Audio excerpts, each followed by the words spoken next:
안녕하세요. 미스터리 수사국에 오신 걸 환영합니다. 오늘은 한 한인 이민 가정의 비극적이고 충격적인 실화를 소개합니다.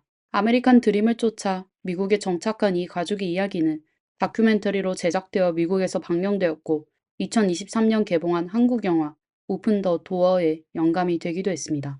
이 이야기의 주인공은 부모와 아들, 딸로 이루어진 네 식구입니다. 원래 이 가정은 한국에서 유력한 엘리트 가문 출신이었습니다.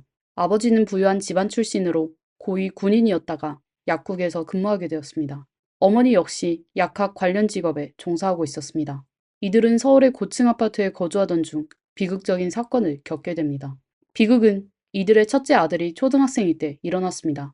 어느 날 첫째 아들은 아파트에서 추락해 사망했고 이 사건은 가족에게 커다란 충격을 주었습니다.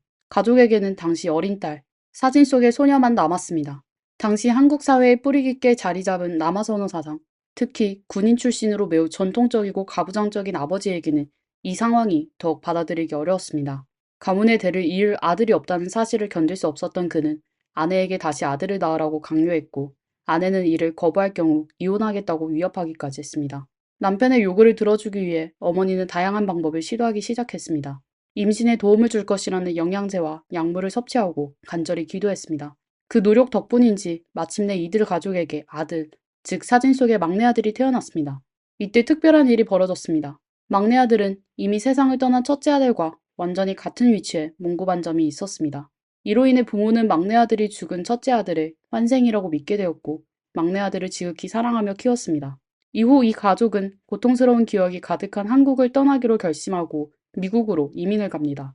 7살 딸 캐서린 수와 2살 아들 앤드류 수를 데리고 시카고로 이사했습니다. 한국에서 이들은 원래 체면 있는 직업을 가지고 있었지만 새로운 시작을 위해 모든 것을 포기하고 미국에서 작은 가게를 운영하게 되었습니다. 미국에 도착한 후 어머니는 영어를 조금 할 줄 알았지만 아버지는 영어를 전혀 하지 못했습니다. 반면 아이들은 빠르게 적응했고 특히 앤드류는 어린 나이임에도 영어를 금방 배웠습니다. 아이들은 부모님의 통역을 자주 도왔습니다. 어린 앤드류는 매일 새벽에 부모님과 함께 도매시장에 가서 통역을 도운 뒤 학교에 갔습니다. 방과 후에는 1시간 동안 버스를 타고 부모님 가게로 가서 가게를 지키고 청소하고 정리하는 일을 도왔습니다. 그러고 나서 저녁 8시에 집에 돌아오면 그제서야 학교 숙제를 시작했습니다.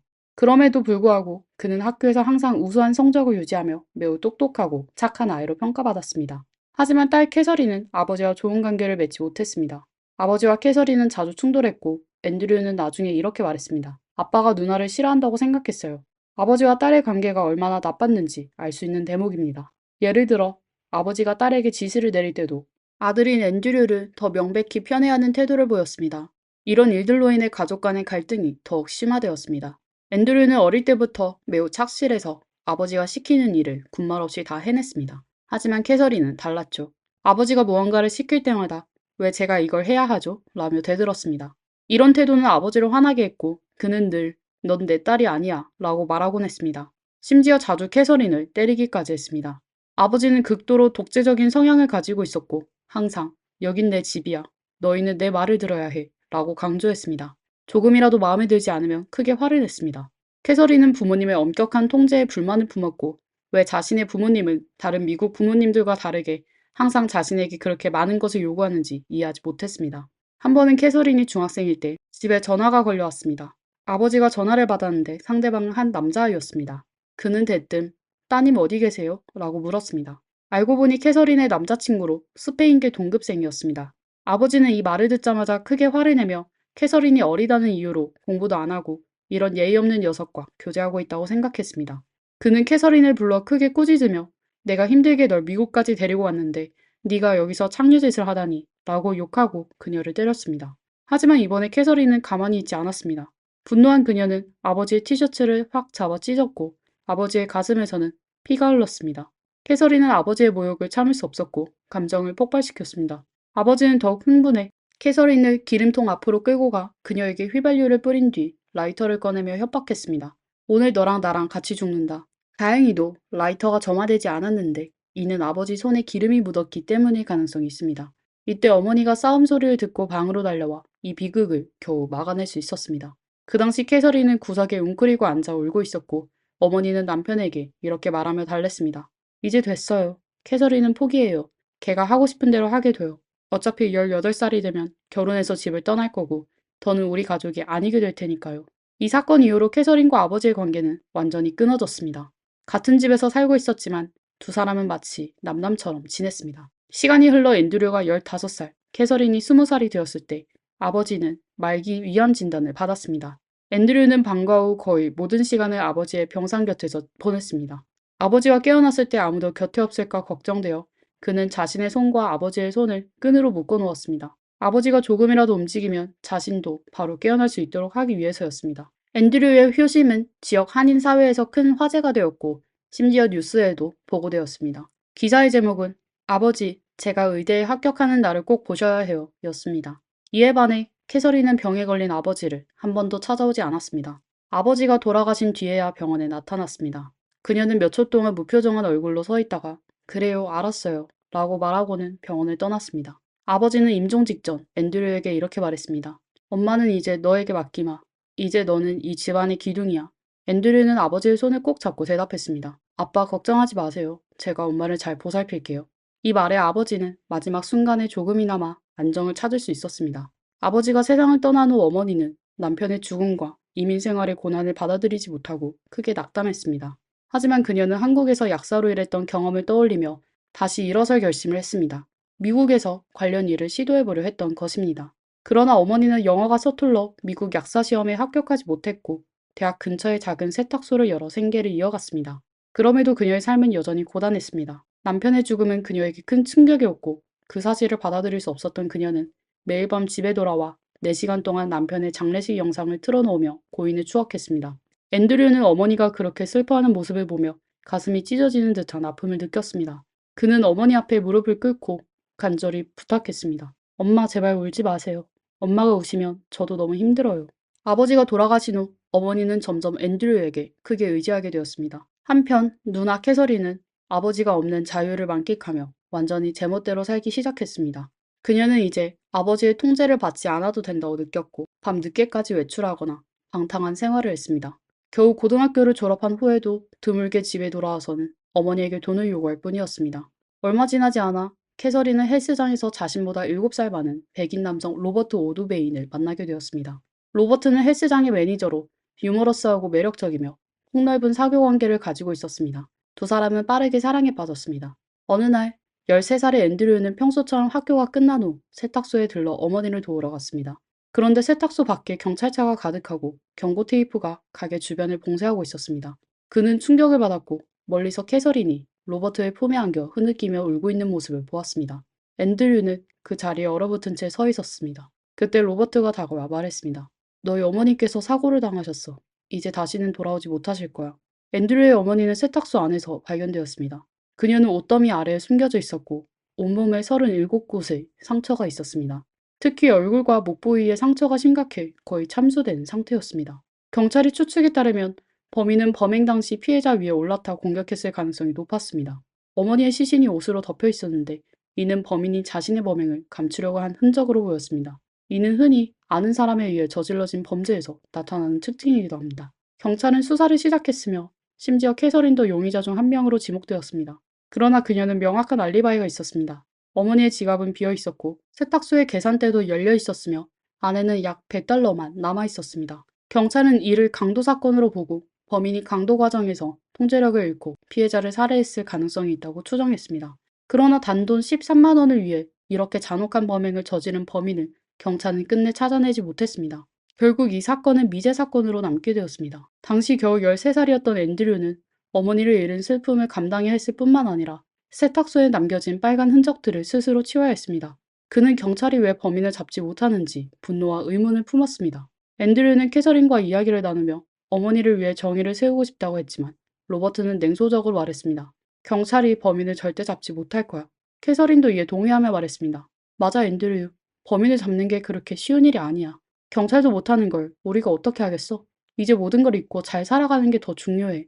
어머니가 돌아가신 후 캐서린은 곧바로 로버트를 집으로 들였습니다. 부모님이 살던 집은 갑자기 세 사람이 집이 되었고 캐서린과 로버트는 들어오자마자 어머니의 사진과 유품을 모두 치워버렸습니다. 이 일은 앤드류를 크게 불쾌하게 만들었지만 겨우 13살의 그는 아무것도 할 수 없었습니다. 앤드류는 남은 가족이라고는 캐서린 뿐이었기 때문에 마지막 혈육을 잃고 싶지 않아 누나와 로버트의 모든 선택에 침묵할 수밖에 없었습니다. 로버트가 집에 돌아온 후 그는 점점 가장의 역할을 하기 시작했습니다. 로버트는 앤드류에게 운전을 가르치고 함께 식사와 여행을 하며 점차 가족의 일원이 되어갔습니다. 앤드류의 어머니가 세상을 떠난 후 그녀는 막대한 재산을 남겼습니다. 이 재산에는 그녀의 보험금과 아버지가 모아둔 저축이 포함되어 있었으며 총 약 80만 달러, 10억 원에 달했습니다. 1988년 기준으로도 엄청난 액수였으며 2023년의 화폐 가치로 환산하면 약 29억 원에 해당합니다. 앤드류가 미성년자였기 때문에 법적 후견인인 캐서린이 이 돈의 실제 수혜자가 되었습니다. 캐서린은 이 돈을 상속받은 후 부모님의 옛 집을 빠르게 매각하고 그 돈으로 당시 유행하던 시카고 교외에 고급 타운하우스를 구입했습니다. 그녀는 옛 집에 있던 모든 물건을 처분하고 새로운 가구와 장식품으로 집을 채웠습니다. 유럽에서 수입한 식탁과 장식장 같은 고급 가구들로 꾸미고 BMW와 제규어 같은 고급 차량도 추가로 구입했습니다. 캐서린은 자신만 호화로운 생활을 누린 것이 아니라 남자친구 로버트의 삶도 완전히 바꾸어 놓았습니다.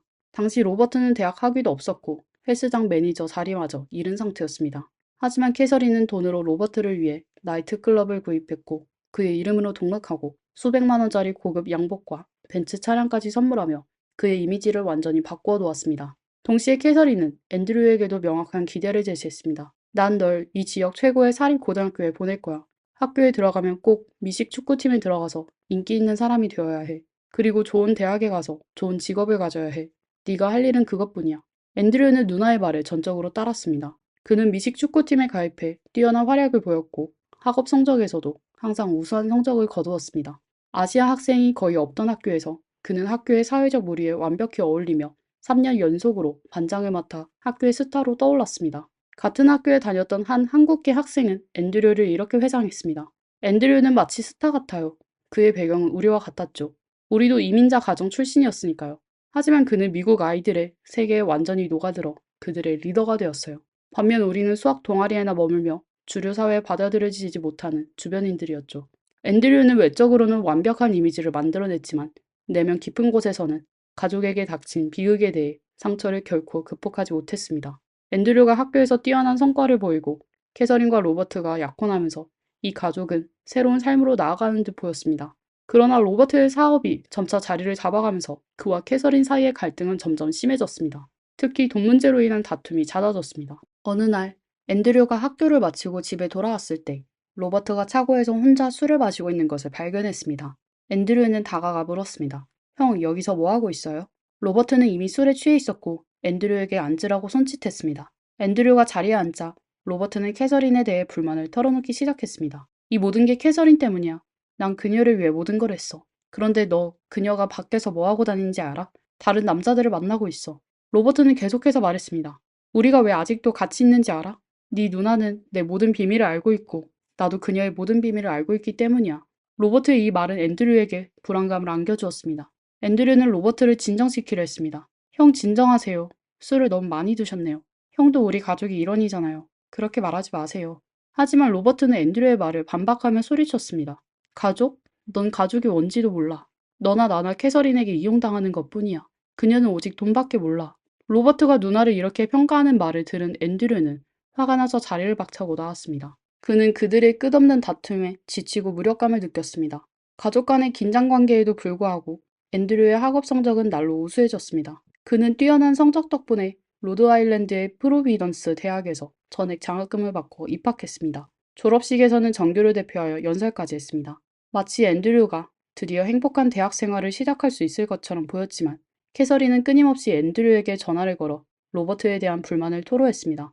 그녀는 항상 로버트의 바람, 어머니의 유산을 낭비하는 문제, 그리고 도박 중독에 대해 이야기했습니다. 앤드류는 이런 불만들에 점점 지쳐갔지만 여전히 누나에게 불만을 드러내지 않았습니다. 하지만 방학 중 시카고에 돌아왔을 때 캐서린이 앤드류를 점심 식사에 초대하며 갑자기 진지한 얼굴로 말했습니다. 엄마가 돌아가신 날에 대해 너에게 말해야 할 게 있어. 캐서린은 엄마가 세상을 떠나기 전 로버트의 상황이 매우 좋지 않았다고 고백했습니다. 로버트는 실직 상태였고 빚에 시달리며 두 사람은 돈 문제로 자주 싸웠다고 했습니다. 그러던 중 캐서린은 무심코 이런 말을 했다고 합니다. 모든 게 좋아질 거야. 엄마가 돌아가시면 내가 보험금과 유산을 상속받을 텐데 그 돈이 몇 억 원은 될 거야. 그러면 우리 삶이 훨씬 편해질 거야. 캐서린은 자신이 그저 무심코 한 말이었다고 주장했습니다. 하지만 로버트는 그 말을 듣고 살인을 계획했고 결국 엄마를 직접 해쳤다고 고백했습니다. 앤드류는 이 충격적인 비밀을 듣고 크게 혼란에 빠졌습니다. 그는 로버트가 왜 이런 극단적인 행동을 했는지 이해할 수 없었습니다. 어차피 로버트와 캐서린은 결혼하지도 않았고 로버트는 보험금의 수혜자도 아니었습니다. 캐서린이 수혜자라 하더라도 그 돈은 로버트와 직접적인 관련이 없었습니다. 이 모든 것은 앤드류가 캐서린의 고백에 의문을 갖게 했고 가족의 비극에 대해 더 큰 무력감을 느끼게 했습니다. 캐서린의 고백을 들은 앤드류는 분노하며 누나를 추궁했습니다. 어떻게 그런 사람을 살려둘 수 있어? 어떻게 그런 사람을 우리 집으로 데려올 수 있었어? 그는 즉시 경찰에 신고해 로버트를 법의 심판에 맡기자고 제안했습니다. 하지만 캐서린은 단호히 반대했습니다. 안 돼. 로버트가 체포되면 경찰은 내가 공범이라고 생각할 거야. 나도 그때 겁이 나서 그의 알리바이를 조작해줬어. 결국 나도 감옥에 가게 될 거야. 네가 원하는 게 네 누나가 평생 감옥에 갇히는 거야? 캐서린은 계속해서 말했습니다. 앤드류, 이건 네가 해야 할 일이야. 너는 우리 집안의 남자야. 엄마를 위해 복수해야 돼. 로버트를 제거해야 돼. 앤드류는 이 말을 듣고 크게 화를 내며 그건 말도 안 되는 소리야 라고 반박했습니다. 하지만 동시에 그는 어머니가 세상을 떠난 후 자신이 겪었던 고통을 떠올렸습니다. 특히 세탁소에서 어머니의 붉은 흔적을 지우던 장면이 뇌리를 스쳤습니다. 그때 뒤에서 로버트가 냉정하게 말했던 붉은 흔적은 이렇게 닦는 거야 라는 말을 떠올리며 분노와 무력감이 그의 마음 깊은 곳에서 솟아올랐습니다. 그럼에도 불구하고 앤드류는 캐서린의 요구를 거절하고 로드 아일랜드에 있는 학교로 돌아갔습니다. 하지만 캐서린은 포기하지 않았습니다. 그녀는 앤드류에게 계속 전화를 걸어 로버트가 어떻게 여전히 어머니의 유산을 낭비하고 있는지 자신을 위협하며 심지어 자신에게 해를 가할 수 있다고 두려움을 호소했습니다. 캐서린은 울면서 말했습니다. 그는 지금 엄마의 돈을 쓰는 것도 모자라서 총 같은 걸 들고 날 위협해. 나 정말 무서워. 언젠가 그는 날 해칠 거야. 이런 말을 듣는 동안 앤드류는 점점 흔들리기 시작했고 행동을 취하지 않으면 누나마저 잃을 것 같다는 생각에 사로잡히게 되었습니다. 1993년 앤드류는 학교의 가족 문제를 이유로 휴가를 요청했습니다. 그는 시카고행 비행기표를 구입하며 캐서린의 계획에 따르기로 결심했습니다. 시카고에 도착하자 캐서린은 차를 몰고 그를 마중 나왔고 총을 건네주며 계획을 설명했습니다. 캐서린은 로버트에게 전화를 걸어 자신의 차가 고장났다며 차고로 와서 확인해달라고 부탁했습니다. 계획에 따라 앤드류는 어두운 차고에서 혼자 기다렸습니다. 그는 이렇게 회상했습니다. 그날은 제 인생에서 가장 길게 느껴진 날이었어요. 정말 두려웠습니다. 혼자 어두운 차고에서 서 있었는데 머릿속에는 엄마, 아빠, 그리고 누나의 모습이 떠올랐습니다. 부서진 거울에 비친 제 모습을 보니 검은 옷을 입고 총을 들고 서 있는 저 자신을 보게 되었어요. 스스로에게 물었습니다. 넌 지금 뭘 하고 있는 거야? 이건 네 모습이 아니잖아. 도망치고 싶었지만 그럴 수 없었습니다. 제가 여기에 있어야 한다고 느꼈습니다. 로버트가 차고로 들어오자 19살의 앤드류는 방아쇠를 당겼습니다. 첫 발은 31살의 로버트의 얼굴에 맞았고 두 번째 발은 그의 목을 관통했습니다. 총소리는 이웃들을 놀라게 했고 그들은 즉시 경찰에 신고했습니다. 경찰이 도착했을 때 로버트는 이미 현장에서 사망한 상태였습니다. 경찰은 즉시 캐서린을 첫 번째 용의자로 체포했습니다. 그녀는 피해자와 가장 가까운 관계에 있었고 로버트를 차고로 불러낸 사람이었기 때문입니다. 그러나 사건은 곧 새로운 국면을 맞이했습니다. 캐서린은 경찰 조사에서 용의선상에서 벗어나기 위해 로버트가 도박을 좋아했으며 빚 문제로 인해 누군가에게 보복당했을 가능성이 있다고 주장했습니다. 하지만 경찰 조사 결과 사건 당일 로버트와 마지막으로 통화한 사람이 바로 캐서린이라는 사실이 밝혀졌습니다. 또한 경찰은 사건 당일 캐서린이 현금을 사용해 앤드류가 로드아일랜드에서 시카고로 가는 편도 비행기표를 구매했다는 것을 알아냈습니다. 이러한 증거들은 캐서린과 앤드류 둘 다 사건에 연루되었을 가능성을 제기했으며 경찰은 캐서린을 먼저 체포했습니다. 그로부터 5일 후 앤드류는 댈러스 공항에서 체포되었습니다. 당시 공항 마약 단속반은 앤드류가 여러 개의 위조 신분증을 소지하고 있는 것을 수상히 여겼습니다. 앤드류는 자신이 시카고에서 누나의 보석금을 내기 위해 가는 중이며 이미 경찰과 만나기로 약속했다고 설명했습니다. 그러나 공항 직원은 즉시 시카고 경찰에 연락했으며 시카고에 도착하는 항공편에서 앤드류를 체포하기로 결정했습니다. 시카고에 도착한 앤드류는 경찰에게 제지당했고 경찰은 로버트 살해 사건에 대해 대화를 나누고 싶다고 전했습니다. 이 말을 들은 앤드류는 감정을 억제하지 못하고 경찰을 껴안으며 눈물을 흘렸습니다. 그는 진실을 말하고 싶습니다. 라고 하며 캐서린의 계획과 자신이 저지른 일에 대해 자세히 자백했습니다. 결국 앤드류는 100년형을 선고받았지만 가석방 가능성이 허용되었습니다. 한편 캐서린은 앤드류와 함께 재판을 받을 예정이었으나 재판 이틀 전 갑자기 사라졌습니다. 경찰은 나중에 그녀가 하와이로 도주했으며 티파니 에스카다라는 가명을 사용해 생활하고 있다는 것을 알아냈습니다. 그녀는 외모를 완전히 바꾸어 머리를 염색하고 진한 화장을 했으며 새로운 남자친구와 교제하고 있었습니다. 그 남자친구는 처음 만났을 때의 상황을 이렇게 회상했습니다. 캐서린은 선글라스를 끼고 밝은 노란색 드레스를 입고 있었어요. 마치 평범한 관광객처럼 보였죠. 하지만 그녀의 유창한 영어가 정말 인상적이었습니다. 캐서린은 자신을 마이애미 출신의 부유한 가문의 상속녀라고 소개하며 가족 사업과 각 지역의 호화 저택들을 자랑했습니다. 더욱 섬뜩한 점은 그녀가 지어낸 이야기에서 로버트라는 인물을 언급하며 그가 자신을 열렬히 추구했지만 지나치게 일에만 몰두하는 사람이라 결혼하지 않았다고 주장했다는 것입니다. 이 로버트라는 이름은 그녀가 동생을 선동해 살해하게 만든 로버트와 동일한 이름이었습니다.